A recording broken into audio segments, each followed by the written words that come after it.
नमस्कार किसान भाइयों, किसान साथियों। आज की इस वीडियो में हम जानेंगे कि हम धान में पैदावार कैसे बढ़ा सकते हैं।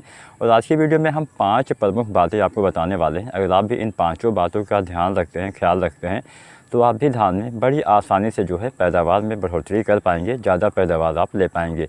नमस्कार किसान साथियों, SRJ किसान चैनल पे आपका स्वागत है। किसान साथियों, ये मेरी पहली कोई फेस वीडियो है। इससे पहले मैंने कोई भी फेस वाली वीडियो इस चैनल पे नहीं डाली हुई है। तो अगर मैं अच्छे से नहीं बना पाता हूँ तो नीचे कमेंट करके आप अवश्य बताइएगा कि मैं अपने वीडियो में क्या सुधार कर सकता हूँ। यहाँ पे मैं छत पे ये वीडियो आज शूट कर रहा हूँ। किसान साथियों, आज हम जो 5 तरीके आपको बताने वाले हैं पैदावार बढ़ाने के लिए, उसमें से सबसे पहला जो तरीका है वो है टाइमिंग का। अब टाइमिंग काफ़ी मायने रखती है किसान साथियों। अगर आप भी चाहते हैं कि धान में अच्छी पैदावार आपको मिले तो समय बहुत महत्वपूर्ण होता है। कैसे महत्वपूर्ण होता है? सबसे पहले अगर हम शुरुआत से ही बात करें तो किसी भी चीज़ में अगर आप चाहते हैं कि अच्छा आप उसका ले सकें, अच्छा पैदावार ले सकें, तो शुरुआत से ही आपको चर्चा करना पड़ेगा। तो शुरुआत में बात आती है किस्म के चयन के ऊपर। तो अच्छी किस्म का चयन करना तो स्वाभाविक रूप से होता ही है कि हमें अच्छी वैरायटियाँ, हमेशा नई वैरायटियाँ लगाने की कोशिश करनी चाहिए। अब जैसे जैसे किस्में पुरानी होती चली जाती है, उसमें बीमारियाँ भी थोड़ा ज़्यादा लगना स्टार्ट हो जाती हैं। तो इसलिए चाहे आप कोई बासमती लगाते हो, कोई हाइब्रिड धान लगाते हो या फिर कोई भी धान की वैरायटी लगाते हो, हमेशा नई किस्में का अगर आप चयन करते हैं तो थोड़ा सा बीमारियाँ उसमें कम लगती है। ये तो बात है कि हाँ, किस्मों का चयन ज़रूरी होता है। लेकिन यहाँ पर मैंने बताया टाइमिंग। अब टाइमिंग में सबसे महत्वपूर्ण होता है समय रोपाई करने वाला। अब अगर आप सही समय पे बीज का चयन नहीं कर पाएंगे तो सही समय पे आप उसके नर्सरी भी नहीं डाल पाएंगे। अब जब सही समय पे नर्सरी नहीं पड़ेगी तो किसान साथियों कहाँ से हम उसकी सही समय पे रोपाई कर पाएंगे। तो सबसे पहले तो आपको रोपाई के लिए जो नर्सरी तैयार करते हैं उस पर ध्यान देना पड़ेगा। अच्छे से आप नर्सरी तैयार करिए, समय से नर्सरी डाल लीजिए। अब यहाँ पे नर्सरी डालते समय भी आपको 2-3 बातों का ध्यान रखना है। जैसे जहाँ पे भी आप नर्सरी लगाते हो किसान साथियों, अब ऐसा नहीं कि आप 4-5 साल 10 साल से लगातार वहीं पर नर्सरी लगाते आएंगे। तो वहाँ पे थोड़ा सा क्या हो जाता है कि वहाँ पे खरपतवार वाली समस्या हो जाती है। और कोई भी हम फसल एक जगह पे बार बार लगाते हैं तो वहाँ पे थोड़ा दिक्कत होती है, उसमें फसल में बढ़ोतरी उतना अच्छे से नहीं होती है। तो कोशिश करिए हर दूसरे या तीसरे साल जो खेत है उसको आप बदलते रहें। तो ये तो पहला तरीका हो गया। इसके साथ साथ किसान साथियों, जैसे हमें कैसे पता चले कब नर्सरी डालनी है, तो इसका सीधा सीधा जो मतलब होता है, मतलब इसका सीधा सीधा ये होता है कि जो आपकी किस्में जो हैं थोड़ा जल्दी तैयार होती हैं उसकी नर्सरी थोड़ा देर में डालना होता है। और जो किस्में हमारी थोड़ा सा मतलब देर से तैयार होती है उसकी नर्सरी भी जल्दी डालनी होती है। तो इस हिसाब से आपको नर्सरी डाल देना है। इसके बाद में आ जाता है, अगर आप सही समय पर नर्सरी डाल देंगे तो समय से आपकी नर्सरी वाली पौधे भी तैयार हो जाएंगे। अब जब समय से पौधे आपके तैयार हो जाएंगे तो आप समय से उसकी रोपाई भी कर पाएंगे। रही बात कितने दिन के पौधे की रोपाई करनी चाहिए, तो 21 से 25 दिन का समय काफ़ी अच्छा माना जाता है। आप 30 दिन तक भी रोपाई कर सकते हैं, लेकिन जितना ज़्यादा दिन वाले पौधे की रोपाई करेंगे उतना ही उसमें कल्ले आने की संभावना कम रह जाती है। मतलब समय से ही आपको रोपाई करेंगे तभी अच्छे कल्ले आते हैं। अब शुरुआत में आपको कल्ले बढ़ाने पे सबसे ज़्यादा फोकस करना है। कल्ले बढ़ाने के लिए समय से आपको रोपाई करना अति आवश्यक हो जाता है। अब बात आती है कि समय से हमने रोपाई तो कर ली, अब बात आती है खादों के इस्तेमाल के संबंध में।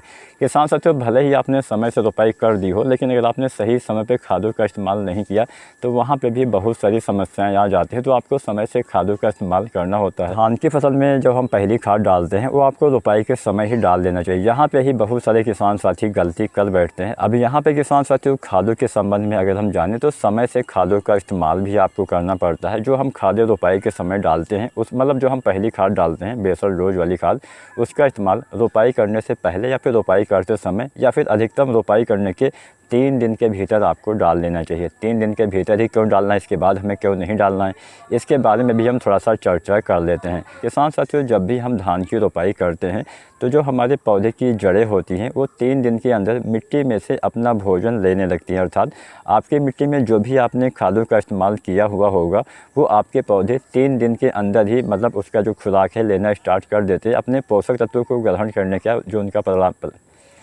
अपने पोषक तत्वों को ग्रहण करने की जो उनकी क्षमता होती है वो 3 दिन के भीतर ही विकसित हो जाती है। तो 3 दिन के अंदर यानी 72 घंटे के अंदर आपको सभी खादें जो भी आप रोपाई के समय डालते हैं उसका इस्तेमाल आप कर दीजिएगा।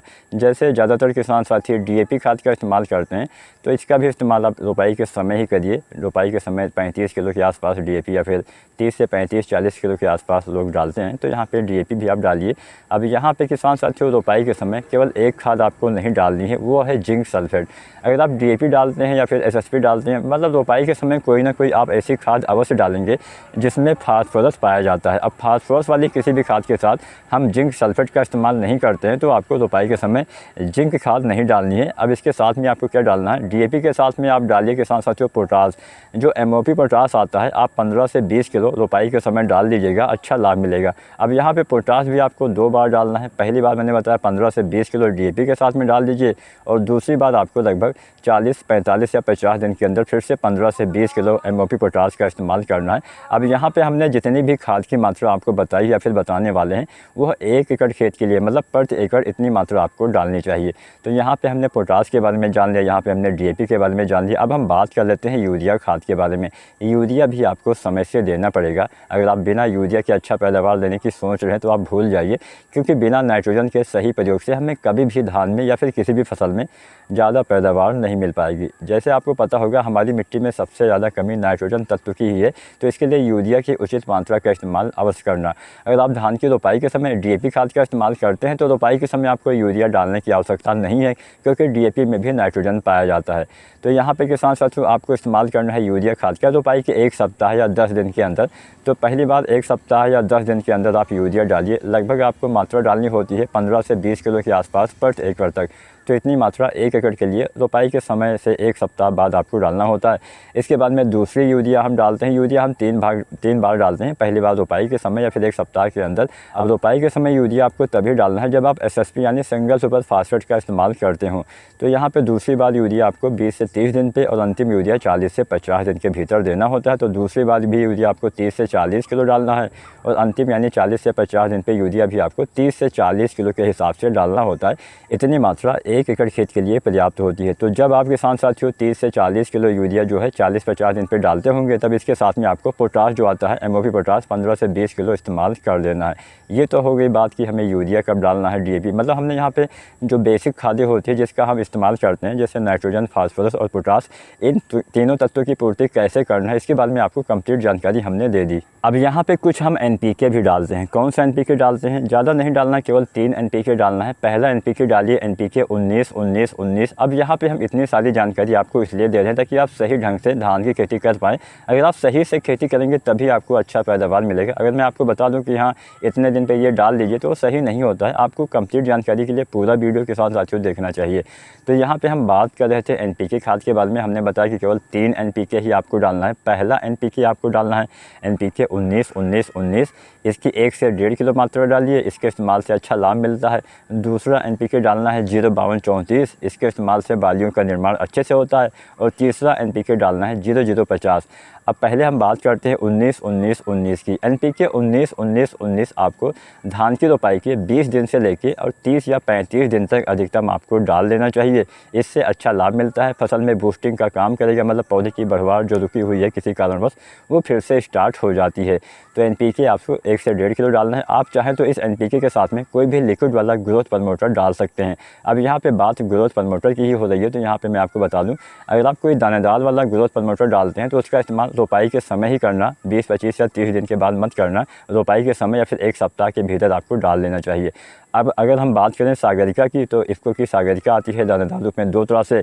एक आती है सागरिका Z++, एक आती है सागरिका गोल्ड। दोनों में से कोई एक। ज़्यादातर किसान साथी सागरिका Z++ का इस्तेमाल करते हैं क्योंकि इसमें ज़्यादा माइक्रो न्यूट्रिएंट्स पाए जाते हैं। तो यहाँ पे सागरिका Z++ या फिर सागरिका गोल्ड, दोनों में से कोई एक धान की रोपाई के समय 8 से लेकर 10 किलो के हिसाब से आपको प्रति एकड़ के हिसाब से डालना होता है। अगर आप रोपाई के समय ना डाल पाए हो तो 10 दिन, अधिकतम 10 दिन के अंदर आपको इसका इस्तेमाल धान में कर देना है। अब मान लीजिए आप रोपाई के समय कोई भी दानेदार वाला ग्रोथ प्रमोटर ना डाल पाए हो, तो आप जब आप NPK डालते हैं तो आप NPK के साथ में सागरिका लिक्विड डाल सकते हैं। इससे भी अच्छा लाभ मिल जाता है। सागरिका लिक्विड 250 ml से लेकर 500 ml प्रति एकड़ तक किसान साथियों आपको इस्तेमाल करना होता है। अब सागरिका लिक्विड अगर आप इस्तेमाल करते हैं तो इसका इस्तेमाल 2 बार आपको करना है। पहली बार NPK 19-19-19 के साथ में डालिए और दोबारा से NPK 052-34 के साथ में डालिए। तो 052-34 कब डालना है, बालियाँ निकलने से पहले गबोड़ या फिर गोप अवस्था में डालना है। इसकी भी 1 से 1.5 किलो मात्रा डालिए। साथ में आप डाल सकते हैं सागरिका लिक्विड। लगभग 250 ml से लगभग 500 ml तक आप इसका इस्तेमाल कर सकते हैं। अब यहाँ पे एक खाद आपको और डालनी होती है गबोट अवस्था में, यानी बाली आने से पहले वाली अवस्था में, उसका नाम है बोरोन। बोरोन के इस्तेमाल से बहुत अच्छा फ़ायदा मिलता है। बोरोन के 2-3 महत्वपूर्ण काम होते हैं। पहला होता है कि बोरोन जो भी आपके पौधे के जड़ों के द्वारा अवशोषित किया जाता है उसको पौधे के सभी भागों तक पहुंचाने का काम करता है। दूसरा काम होता है पोलिनेशन में काफ़ी मदद करता है, अर्थात परागण प्रक्रिया में काफ़ी हेल्प करता है। पराग नली के निर्माण में, मेल फीमेल फ्लावर्स के विकास में मदद करता है, जिससे दाने का भराव अच्छे से होता है। तो जो बोरोन आता है 20% वाला, इसका इस्तेमाल करिए। इसकी आपको लगभग 100 से 125 ग्राम मात्रा के हिसाब से पर एकड़ के हिसाब से आपको इस्तेमाल करना है। अब किसान साथियों यहाँ पे एक समस्या ये भी आ जाती है कि कई बार गबोट अवस्था में यानी बालियाँ आने से पहले आपने देखा होगा कई बार नाइट्रोजन की कमी भी हो जाती है, मतलब पत्तियों में पीलापन दिखे अगर, तो आप यूरिया भी 2 या 3 किलो स्प्रे कर सकते हैं। तो यहाँ पे हमने 4 चीज़ें आपको बताई। पहला हमने बताया NPK 05234 1 से 1.5 किलो। दूसरा हमने बताया सागरिका लिक्विड। अगर आपका बजट अलाउ करता है तभी सागरिका डालिएगा, नहीं अलाउ करता है तो केवल एक बार ही सागरिका डाल सकते हैं। जब आप NPK 19-19-19 का इस्तेमाल करते हैं तभी इस्तेमाल कर दीजिएगा, तो भी अच्छा लाभ मिलेगा। इसके साथ में तीसरा चीज़ आपको डालना है बोरोन, जो आता है 20% वाला, लगभग 100 से 125 ग्राम मात्रा आपको डालना होता है। चौथी चीज़ मैंने बताया यूरिया।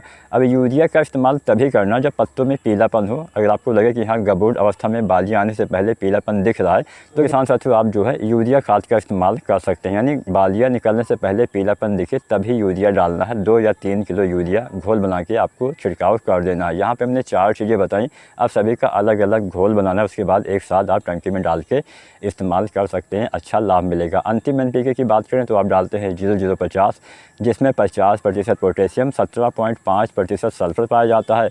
इसके इस्तेमाल से दाने का भराव अच्छे से होता है। ये काम क्या करता है? ये काम ये करता है कि जो आपके पौधे के अंदर भोजन स्टोर होता है उसको सीधा सीधा आपकी बालियों तक ट्रांसफ़र कर देता है, दाने तक ट्रांसफ़र कर देता है, जिससे दाने का भराव सही ढंग से किसान साथियों हो पाता है। तो बस मैंने रोपाई से कटाई तक संपूर्ण जानकारी आपको दे दी कि कितनी मात्रा में कौन सी खादों का इस्तेमाल करना है।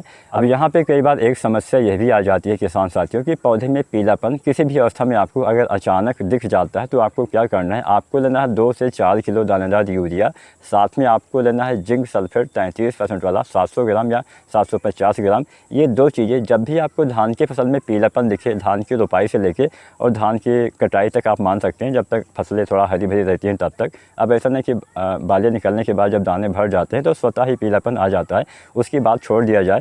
तो दाने भरने तक जब भी आपको पीलापन दिखे तब आप यूरिया और जिंक का स्प्रे कर सकते हैं, अच्छा लाभ आपको देखने को मिलेगा, आपके फसल में हरापन आ जाएगा। अब यहाँ पे कुछ सावधानियाँ भी आपको बरतनी होती है जो मैं आपको बता देता हूँ। पहली और सबसे बड़ी सावधानी क्या बरतनी है? नमी हमेशा धान की फसल में आपको बना के रखना चाहिए, तभी अच्छा पैदावार मिलेगा। कभी भी आप कोई भी खाद का इस्तेमाल करिए उस समय खेत में नमी होनी चाहिए। अगर नमी की कमी दिखे तो पहले आपको करना है सिंचाई, उसके बाद आपको खादों का इस्तेमाल करना है, तभी आपको अच्छा लाभ मिलेगा। इसके साथ साथ किसान साथियों जब धान में फ्लावरिंग की अवस्था आती है, फूल आते हैं, उस समय भी आपको कुछ भी किसान साथियों छिड़काव विधि से नहीं डालना होता है, साथ में नमी उस समय भी आपको बना के रखना चाहिए। इस बातों का आपको ध्यान रखना है। यूरिया आपको समय से डालना है। यूरिया डालते समय एक सावधानी बरतनी है, जब भी खेत में ज़्यादा पानी भरा हो उस समय आप यूरिया खाद मिट्टी में मत दीजिए। अगर पानी नहीं निकाल सकते हैं तो क्या करिए, तो आप नैनो यूरिया का इस्तेमाल कर सकते हैं। नैनो यूरिया 2 से 4 ml प्रति लीटर पानी के हिसाब से एक घोल बना के आपको छिड़काव करना होता है। और नैनो यूरिया का इस्तेमाल कब करिएगा? नैनो यूरिया आपको डालना होता है लगभग जब आप यूरिया डालते हैं 25 दिन के आसपास और उसके बाद में 40-50 दिन पे, तब आप उसके जगह पे नैनो यूरिया का इस्तेमाल कर सकते हैं। अब यहाँ पे एक खाद हम आपको और बता दें, हमने जिंक के बारे में आपको नहीं बताया। अब आपको जिंक सल्फेट भी डालना होता है। तो धान की फसल में जिंक का इस्तेमाल आप 2 तरह से कर सकते हैं। पहला तरीका होता है मिट्टी में इस्तेमाल करना, दूसरा तरीका होता है छिड़काव करना। तो सबसे पहले मिट्टी में इस्तेमाल करना हम जानते हैं। तो क्योंकि हम रोपाई के समय जिंक नहीं डाल सकते हैं तो इसलिए जिंक का इस्तेमाल आपको धान की रोपाई के बाद में, जब आप धान की फसल में 20 से 30 दिन के अंदर यूरिया खाद डालते हैं, तब इस समय आपको जिंक सल्फेट 33% वाला 5 से 7 किलो या फिर 21% वाला लगभग 8 से 10 किलो के हिसाब से डाल देना होता है। अगर आप जिंक का स्प्रे करना चाहते हैं तो 33% वाले जिंक 700 ग्राम या फिर 21% वाले जिंक 1 किलो आपको लेना है। साथ में आपको 1 या 2 या 3 किलो दानेदार यूरिया का घोल बना के आपको छिड़काव कर देना है, या फिर आप बुझे हुए चूने के पानी के साथ भी इसका इस्तेमाल कर सकते हैं। अब यहाँ पे एक खाद आपको और डालना होता है सल्फ़र। जब आप 25 दिन के आसपास यूरिया डालते हैं, साथ में जिंक डालते हैं, तो जो सल्फ़र आती है 90 या 80% वाला, इसका इस्तेमाल करेंगे तो और अच्छे से लाभ मिलता है। सल्फ़र डालने से नाइट्रोजन की क्षमता बढ़ जाती है। जाती है, यानी यूरिया अच्छे से लगती है। तो जो सल्फ़र आता है 90 या 80% वाला, 3 से 4 किलो मात्रा इस्तेमाल करिएगा, अच्छा लाभ मिलेगा। तो यहाँ पे हमने लगभग संपूर्ण जानकारी आपको दे दी, रोपाई से लेकर कटाई तक। अगर आप इस बात का ध्यान रखते हैं तो आप भी धान में अच्छी पैदावार, अच्छा उत्पादन ले पाएंगे। किसान साथियों, अगर आपको कुछ भी समझ में ना आया हो, नीचे आप कमेंट कर सकते हैं और वीडियो को लाइक करना मत भूलिएगा और चैनल को सब्सक्राइब भी करें। धन्यवाद।